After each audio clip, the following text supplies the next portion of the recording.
Welcome back to my channel.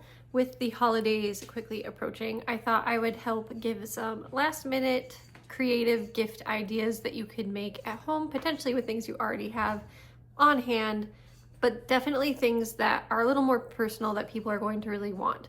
So I've made some of these things in the past. I'm making a couple right now, so I will take you through the process of the ones I'm making now and then show some examples of things I've made in the past to kind of paint the whole picture and let you all ideate on your side, because I think you can always take and twist and add to what people share.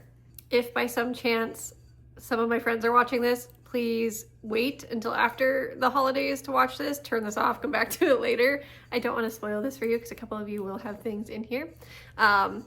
To that point, the first thing I came up with was actually inspired by seeing a few other videos on YouTube, and I can't remember who at this point. I will frequently just have YouTube up in the background while I'm cleaning, working, doing other things, and a lot of people this year, or a lot of the ones that I saw, were using Shrinky Dink paper or shrink plastic to make different things, different keychains. So I saw a few of those and I thought, hey, you know what could be really cool? I really like those vintage Motel like keychain things, and I have a friend who just bought a house this year, so I decided I was going to try to figure out how to make a old retro Motel keyring for her and her house. So this is the process for that one.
Well, they might be too small. I might have to try again. Hey, baby.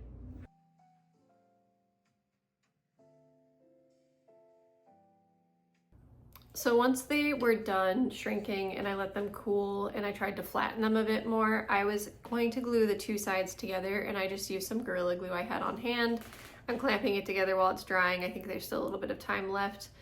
But then I just tried to line them up as perfectly as possible. Obviously it's not exact, but I still think from a distance it's going to look decent. If I were to do it again, because this was my first time attempting this, I would actually only print one per Shrinky Dink page and make it portrait. I did both sides of this landscape on the paper when I printed it, and they got a little bit smaller than what I would have liked, but it's actually not too bad size-wise. Compared to what they printed at originally, I was kind of surprised, but I think this still works as a keychain version, and then it's customized to her and her house.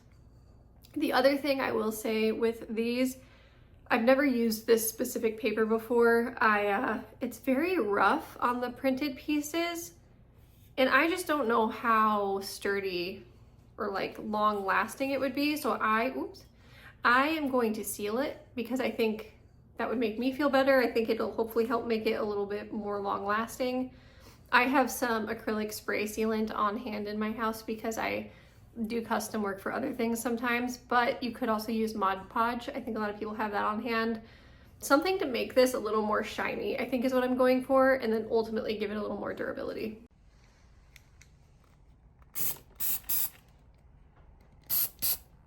As I'm sitting here working and editing, I will link all of the products that you can get on Amazon just so you can order them quickly. However, a lot of these things you could find at smaller craft stores or local home goods or like home repair stores. So shop where you feel comfortable. I'm just gonna link for ease. The other thing I will say that I learned with the Shrinky Dink stuff was that the colors get a lot deeper. So also prepare for that. I would have gone even lighter with the colors had I known that they would darken when I printed them. So the next gift idea I have, I've actually made before in the past. It's been a few years, and again, I wish I could remember the blog I originally saw this on, but it was years ago. I will insert an image of these things here, but I basically like to make these coasters that look like Polaroids. It's a very simple, easy thing to do. You can get most of this stuff, the supplies, very, very quickly, and you just need to print photos.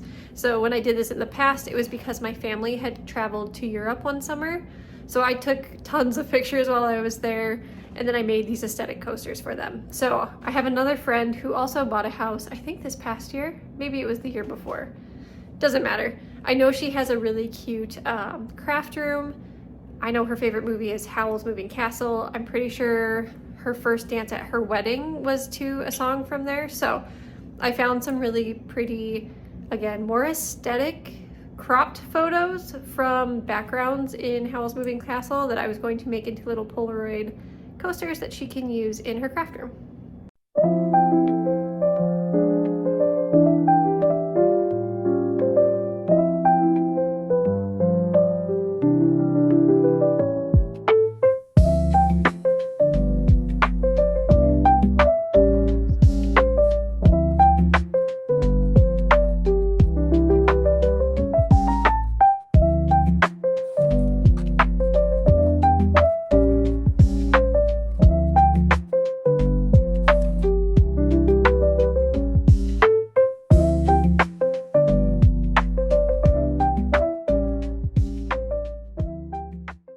So as I'm looking at this, I think in the past I've brushed on the Mod Podge, which you can see in the in some of the earlier photos that I shared.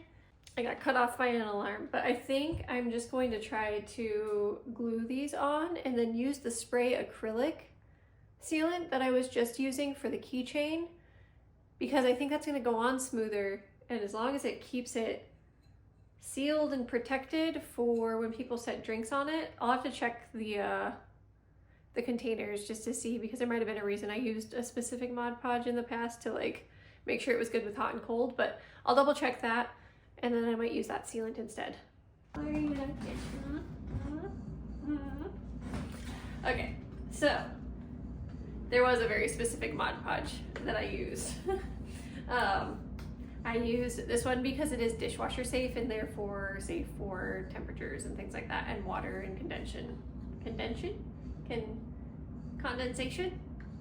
condensation was the word I was going for. So once I still have the keychain in the box outside drying from the acrylic spray, I will pull that box in here because I have to keep this stinky cat out of it when it's drying. So then I will seal these then.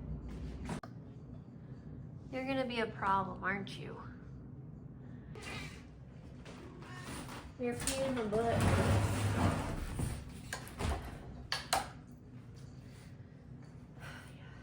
Okay, I decided to just use double-sided tape initially until I do the Mod Podge. It just feels easier to me to stick this on and not worry about the cat being in absolutely everything at the moment. So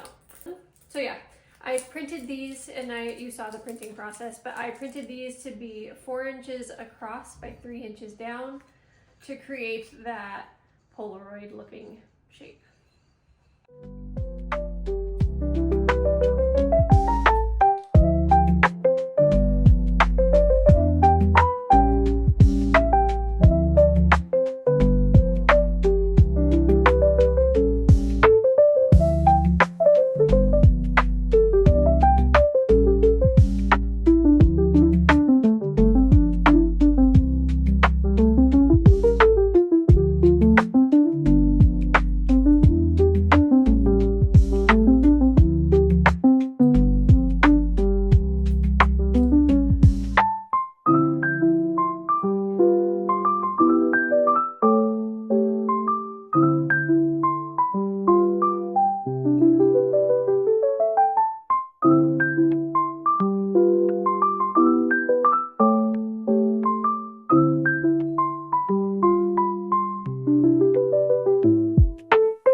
Okay, so I don't know why, but the ink was rubbing off of the photos. I don't know if I didn't let them dry long enough.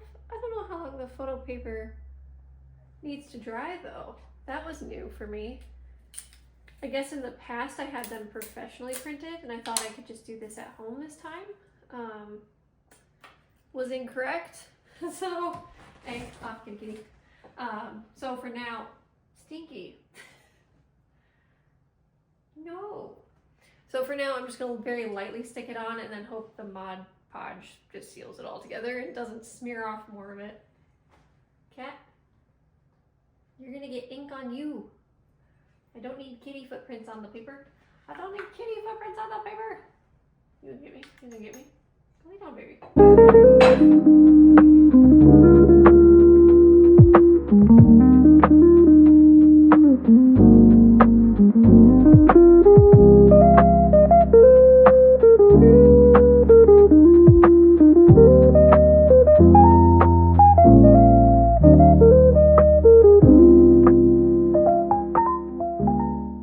This one, it almost looks like I rubbed off and it makes it look like light streaks. Just gives some vintaging to the photos. This next part, I am just going to do it in the box for multiple reasons. One, I would normally do this on cardboard, just so that the Mod Podge doesn't get on the table, doesn't ruin anything. But number two, I need to keep this little butt out of everything I'm doing.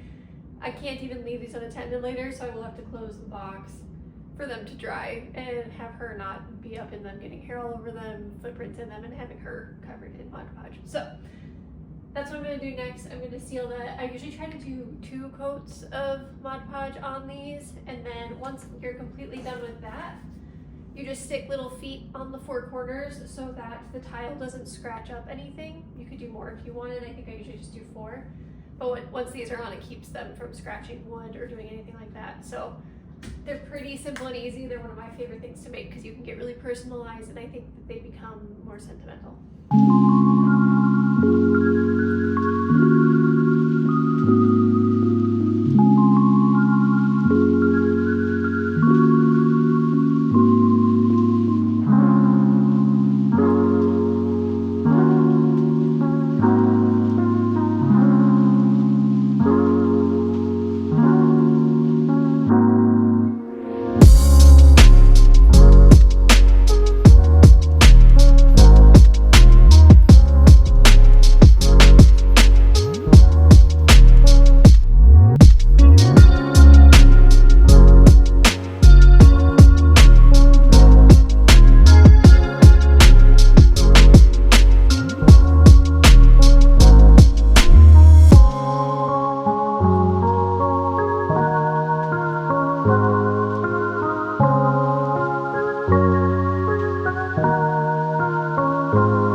So there was more leakage or spreadage of the ink from the photos. So I guess I'm learning from this, get your photos professionally printed, or just like Walgreens, CVS, Walmart, print them somewhere there, paint them on, because that was very messy and I don't know if I like the way it's looking, but we will see how it looks at the end of it all.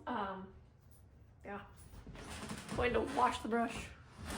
I forgot that I needed a little key ring and a key ring maker, so you will not see the finished product today, but close enough. You got to see the hard part, which was the making of the Shrinky Dink keychain. I'm also going to do another layer on the coasters, and we'll see how those turn out, but that will also not be finished today. I'll probably finish it tomorrow when this is being posted, but you get to see pretty close to the completed product on both. The other thing I was considering making but didn't for right now, with Shrinky Dink paper specifically, I saw a couple different creators talk about different things you could make with Shrinky Dink stuff. The first one was like, you can make people tins, create crafty tins, where you put in Shrinky Dink charms and let them make their own like bag charms or keychains, which I really liked that concept, but I just wanted to actually make it for myself. So anyway, that's how I got to just making my own Shrinky Dink keychain for my friend, but I thought it could be kind of fun to make Shrinky Dink puzzles and put those in tins for people. I didn't get that far, but I did pick up little embroidery scissors specifically for cutting that paper if I were to make it. I just think that would be easier to cut, especially with how small some of those cuts would need to be and like how you'd have to maneuver around the shapes.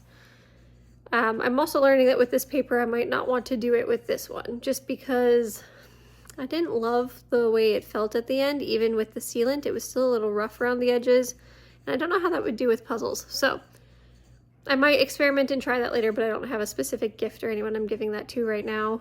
I have crocheted stuff in the past. I will say this is pretty easy because I don't really know much about crocheting, but I will insert a picture of a scarf or like a wrap I made.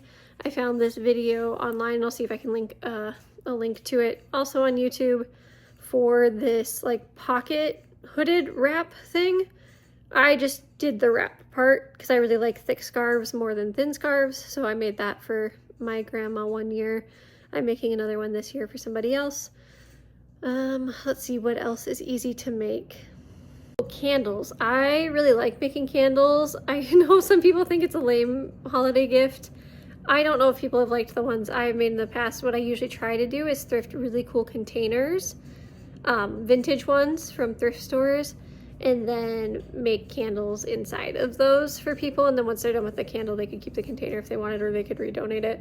I think I have some pictures of that too I can include. So that's a really quick, high level, here are some last minute Christmas ideas, because all of these things are gifts you can make fairly quickly, and I think are personal enough and people would actually want enough that it doesn't feel, one, cheap or like an afterthought. It does feel intentional, and I think people would really like to receive them. So unique, creative, DIY gifts for the holidays if you need some inspiration.